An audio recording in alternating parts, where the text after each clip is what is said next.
About last week. Jen Schulte is here, and there's a little bit of good news and there's some bad news when it comes to cancer and what we can do here in the state of Iowa. Yeah, so every year we release our annual report. This is the 13th year we release the report. And again, this year it showed that we didn't have much progress over last year.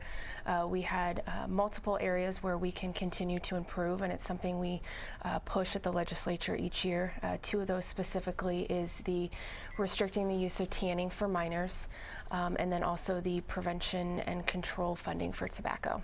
So what does that number mean? So not a lot has changed from last year. That means the same amount of people are getting cancer, or the treatment hasn't improved at all, or what does that number officially mean? It basically means that we in Iowa did not pass any policies that would move us towards evidence-based practice. So we know that in tanning, for example, we want to ban minors from using tanning. Didn't that go through this year, or no? It went through the Senate, so we did take steps to passing the bill, but we're only halfway through the legislative process. And we'll continue to work on the House next session. So these numbers have specifically to do with the legislation on our Capitol and passing laws to help people prevent ways of getting cancer. Correct. Okay. So there's state-based reports looking at what our Iowa legislature does. Well, the smoking ban had to help. It did. Yep. So that is one of the areas that we are succeeding. Passing the Comprehensive Smoke-Free Air Act. We do have the caveat of the casino exemption, and something that the American Cancer Society Cancer Action Network continues to work on. We want to ensure that Iowans are all in a smoke-free workplace. And so yeah, the casino exemption is hysterical to me. I mean, it just doesn't make any sense. And I lost a father this year to lung cancer, and you know, cigarettes are such an addicting habit. So at a legislative level, obviously we tax the heck out of them as it stands, but you know, there are smokers out there. I would guess that half of smokers would love to quit but can't, and I would guess the other half would maybe say, look, you guys are doing enough. You know, how would you respond to people who say you're taxing them to death already, what else do you want to do?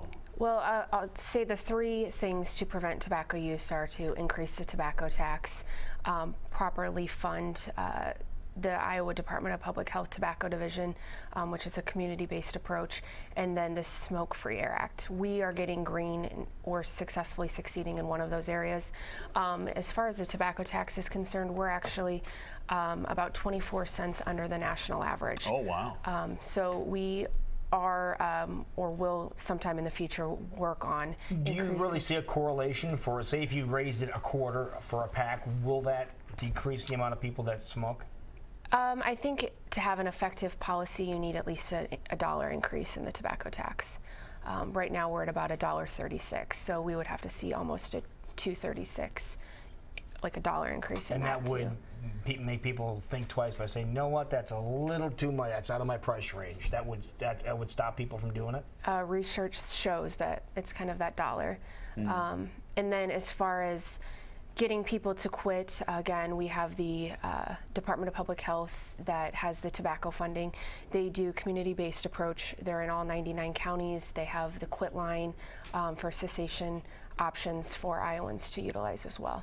As a non-smoker, is there any information out there regarding how much smoking increases my insurance rates because of what's necessary for health care for other people? You know what I'm getting at? What does it cost me for health care for smokers? You know, I know that it's something that they look at, and they, with the Affordable Care Act, they have the ability to increase the cost of insurance if you smoke. That's one of the questions. If you go to buy insurance, are you a tobacco user? Some states can go up to 5 times of a non-smoker. That's the smoke-free legislation map there. Yep, so you can see that Iowa's doing fairly well. Again, we need to try and continue to work on closing that casino loop. Now, do you think that's a possibility? Do you think that that really is something that's doable? I think over time it will be. It's something that we continue to work on and strive for. I know that we don't want to eliminate that small subset of population that has to go work in those conditions. So. That last map we were looking at is the states, how they compare towards money towards tobacco control. Funding. Funding. Yes. So we are red in that area. We're only funding at about 17% of the CD recommendations. And again, another reason that we continue to push for that.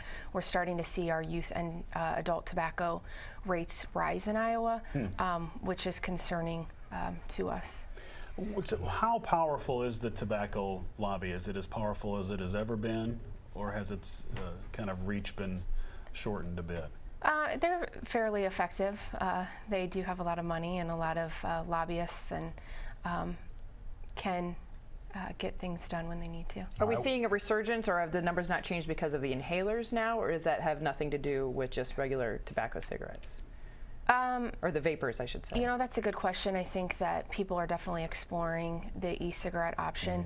I know the youth, that number is on the rise for youth, but I'm not sure if it's directly correlated how it affects with that. What would you say to our viewers out there? Our numbers haven't changed, and we'd like to see a difference in here because we want it to be a healthy state. We want everyone to live as long as possible. What would you say to our viewers out there as we're going into our next year? Yeah, I don't smoke, but I eat a lot of fat, that's for sure. Well, I know as we're moving into a new year and we want to see those numbers change, what can we do as viewers and people listening to your statements this morning? What can we do to make a difference? Well, I think if you're passionate about some of the health policies that we're pushing at the state, definitely continue to reach out to your lawmaker. Again, we expect to see the tanning bill before the legislature. The tobacco funding will be in front of them as well in the appropriations process. So having that dialect with lawmakers and what is important to you as a constituent is always important, making your voice heard. And then if you're interested, we can always get you involved from the cancer advocacy perspective as If people want more information, they want to see the physical numbers, maybe that'll get them riled up a little bit, or if they want to help out, where's the best place to send people? The report is on acscan.org, and you can look state by state on that report, kind of see how we're comparing with other states. And